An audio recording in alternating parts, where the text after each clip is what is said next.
I think they were, but I think overall your kind of view of a meh holiday might have been the word of the day. So holiday was stronger than expected. We saw consumer spend, the results coming out higher than analysts had predicted. But I would say it was kind of at least in my house, what we called it was the year of the sweater. So it was a very practical holiday spending, withheld all of the headwinds, but it didn't give anybody a ton of surprises.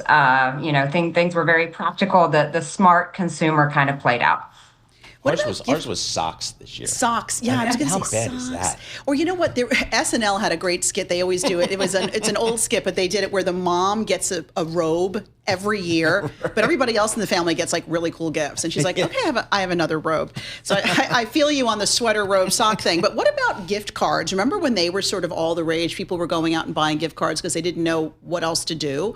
Do you think that was a Or thing this because year? it crept up on them. Yeah, absolutely. So I think gift cards, and we'll really see where the consumer plays out in terms of the categories because of the gift card trend. I think a lot of people, the sentiment, and actually we had fewer days between Black Friday and Christmas Day this year. So a lot of people, it caught them by surprise. And so gift card as the gift of choice is definitely something that we predicted with our consumer pulse survey and then actually played out. So I think you'll see a lot of spend over this weekend to see if electronics kind of nudge ahead or if people are still using the gift card to get the things that they kind of were holding out on just as they were a bit spendthrift over the period.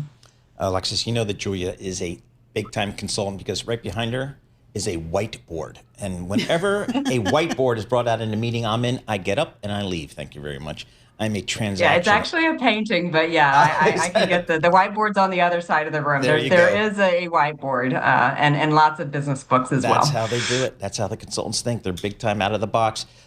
Julia, how do retailers reach their consumers these days? How do you reach a John Tucker who's not at the beck and call of influencers on social media?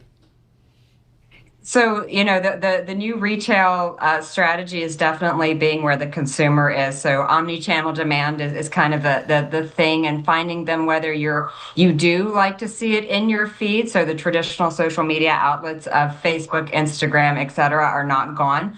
Chat GPT, Gemini, everything, making sure that you're searchable there and that it's easy to click through is kind of the second area. I would say this is the first year that we really saw AI take off from a consumer perspective. And then the traditional ad, it's not gone. There's some of us that are still in, we watch TV, we watch it, we do things on YouTube, et cetera. And so finding that perfect mix is complex, but we have a lot more tools today to get in front of the consumer.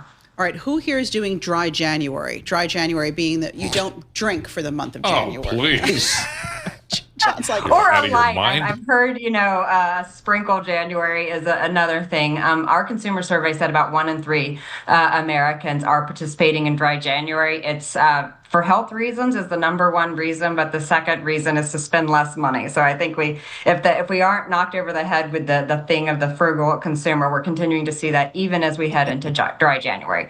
But it is a restrained consumer thinking about health and wellness for sure.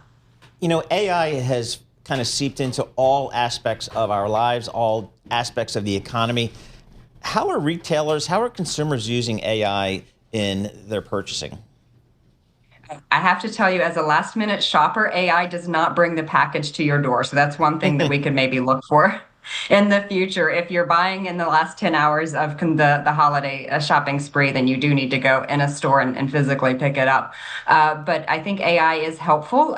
We just mentioned that the returns that are about to happen. So figuring out where to go, how to print a label, some of those really tactical things that you'd have to sift through and try to figure out.